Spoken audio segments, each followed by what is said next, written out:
If you want to use mathematical formulas inside of Dropbox Paper, you can easily do that by pressing two dollar signs right over here. So I'm going to press Shift 4 for dollar sign right over here, $2 signs as you can see, and then I can type in my mathematical formulas right over there. So I can press something like 1 plus 2. So I'm just going to go around into 1 plus 2 equals to 3 right over here. Press enter and you can see that it looks like a mathematical formula right over there.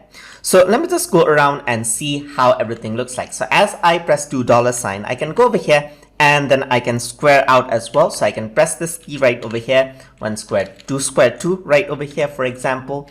And then I'm going to press OK for right over here. So it appears like that, as you can see right over there. You can also go over here, dollar sign right over here, 1 by 2 and equal to, let's say, for example, 0.5, just like that. And you can see that that is how it actually turns out. It looks like mathematical codes, as you can see right over here. So I'm not a mathematics whiz, so I don't know the exact formulas, but you can go over here and go around with sine, cos, and so forth. So all of them actually turns out right over here, as you can see. If we were to press underscore right over here, press 2, then it actually goes below, as you can see right over here. For example, you want to do h underscore 2 and O right over here. It actually looks like this, as you can see, and you can write in chemical formulas just like that as well. And this is how you'll be able to insert mathematical codes right over here inside of Dropbox Paper quite easily. So hope you guys learned something as always, and as always, please like, comment, share, and subscribe.